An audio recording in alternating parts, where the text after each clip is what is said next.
ગુજરાત વિધાનસભા ખાતે આજથી એલોપેથિક, આયુર્વેદિક અને હોમિયોપેથિક મેડિકલ ચેકઅપ કેમ્પનો શુભારંભ.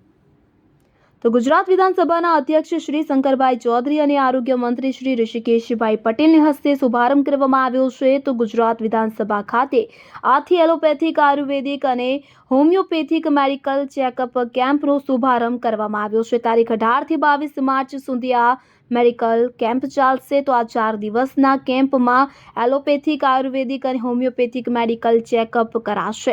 મંત્રીશ્રીઓ, ધારાસભ્યશ્રીઓ, વિધાનસભાના અધ્યક્ષશ્રીઓ, કર્મચારીશ્રીઓ અને પત્રકારશ્રીઓનું હેલ્થ ચેકઅપ કરવામાં આવશે.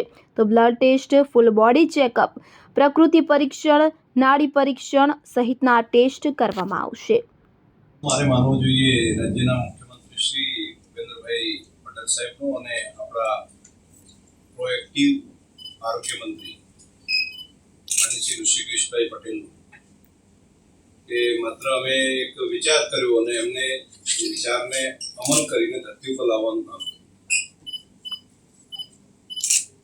વિધાનસભાનું સત્ર ચાલતું હોય ત્યારે તે દરમિયાન અને આમ દિવસોમાં પણ માન્ય ધારાસભ્યશ્રીઓ જે કાર્યક્રમોની વ્યસ્તતા રહેતી હોય છે, એ સામાજિક પ્રસંગોએ જવાનું, મત વિસ્તારના પ્રશ્નો માટે દોડવાનું, વિધાનસભાના પ્રશ્નો હોય, સચિવાલયનું કામ હોય, તો આ બધાના વચ્ચે પોતાના આરોગ્યનું ધ્યાન એટલું નથી રાખી શકતા. તેવી સ્થિતિ વિધાનસભા સત્ર દરમિયાન પત્રકાર મિત્રોનું પણ હોય છે. તેમની પણ દોડાદોડી, મોડી રાત સુધી, વહેલી સવારે આવી જાય, મોડી રાત સુધી દોડે. કોઈ ઘટના બની હોય તો તેની પાછળ પણ દોડાદોડી એટલી રહેતી હોય છે. તો તે પણ પોતાના આરોગ્ય માટેની કાળજી જેટલી જોઈએ એટલી વ્યસ્તતાને કારણે નથી લઈ શકતા. તેવી સ્થિતિ વિધાનસભાની અંદર કામ કરતા કર્મચારી, અધિકારી ભાઈ બહેનોની પણ સ્થિતિ એ જ પ્રમાણે હોય છે. પોલીસનો સ્ટાફ જે છે તે પણ મોડી રાત સુધી, વહેલી સવારથી આવી અને વ્યસ્ત એટલા હોય છે કે પોતાના હેલ્થનું ધ્યાન જોઈએ એટલા પ્રમાણમાં નથી રહેતું. માન્ય મંત્રી શ્રી ઋષિકેશભાઈને અમે એક વાત કરી બેઠા ત્યારે કે આવું જો અહીંયા જ હાર્ટ સહિતનું કે કાર્ડિયાક હોય કોઈ પ્રોબ્લેમ તો એ પણ થાય ને પૂરા બોડી ચેકઅપ અહીંયા થઈ જાય ને કોઈ લેબ સાથે એને કનેક્ટ કરીએ તો રિપોર્ટ અહીં બેઠા મળી શકે. કોઈ પણ શરીરની અંદર મુશ્કેલી છે, માત્ર બીમાર પડ્યા પછી ચેક કરાવીએ તેવું નહીં, પરંતુ બીમારી આવતી હોય એને અટકાવવાનું કામ કરીએ અને તેની શરૂઆત થઈ હોય તો એને પહેલેથી જો કાળજી લઈએ તો મોટી બીમારીમાંથી બચી શકાય. તેના ભાગરૂપે જ એક આ કામનું આયોજન કર્યું. પ્રિવેન્ટિવ હેલ્થ માટેનું કામ એટલું જ અગત્યનું છે. બીમાર પડીએ અને સારવાર લઈએ તેના કરતાં બીમાર જ ન પડીએ તેના માટેની કાળજી લેવી એ રાજ્યના પ્રજાજનો માટે પણ એટલું જ જરૂરી છે. તો પ્રિવેન્ટિવ હેલ્થનું કામ એ પણ આરોગ્ય ખાતું બહુ સરસ સારી રીતે કરે છે.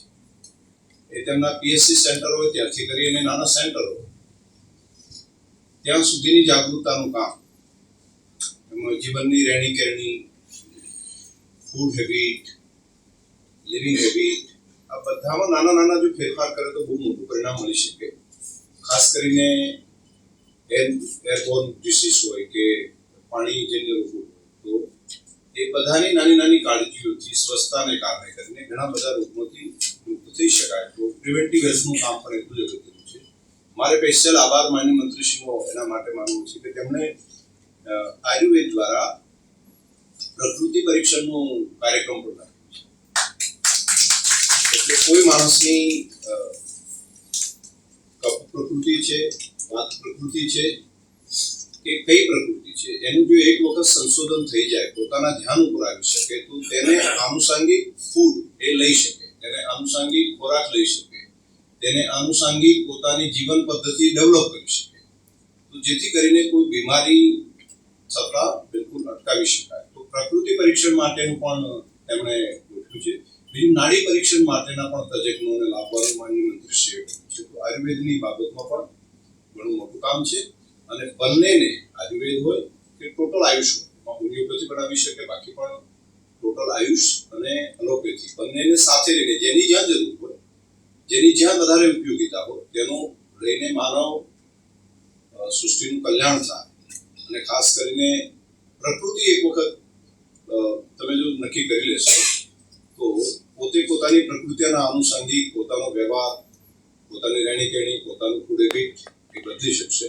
આ ખૂબ સારું કામ છે. મારી પ્રાર્થના છે કે તમામ લોકો આની અંદર લાભ લે અને માત્ર અહીંયા જ લે તેવું નહીં, આની જાગૃતતા રાજ્યભરમાં જાય તો રાજ્યની સરકારી હોસ્પિટલોમાં પણ માનનીય મંત્રીશ્રીએ કહ્યું છે તે પ્રમાણે આ પ્રમાણેની વ્યવસ્થાઓ છે કે જે પોતે પોતાનું બોડી ચેકઅપ કરાવી શકે. તે 6 મહિને 1 વર્ષની અંદર એકાદ વખત બોડી ચેકઅપ કરાવી શકે. ડાયાબિટીસ માટે તો માનનીય મંત્રીશ્રીએ મને હમણાં બેઠા ત્યારે વાત કરતા કે આખા રાજ્યની અંદર ડાયાબિટીસ ચેકઅપ કરવા માટે પીએચસી સેન્ટર સુધી ફ્રી ઓફ વ્યવસ્થા કરી છે કે તેને હાથની નાનકડું બ્લડ આપે અને તેને ડાયાબિટીસ છે કે કેમ તાત્કાલિક ખબર પડતી હોય છે. આવું સરસ કામ આરોગ્ય ખાતું માનનીય ઋષિકેશભાઈની આગેવાનીમાં માનનીય મુખ્યમંત્રીશ્રીના નેતૃત્વમાં થઈ રહ્યું છે. હું હૃદયથી તેમને ખૂબ ખૂબ શુભકામનાઓ પાઠવું છું. અહીંયા બધા લાભ લે. સર્વ ભવંતુ સુખીના, સર્વ સંતો નિરામયા.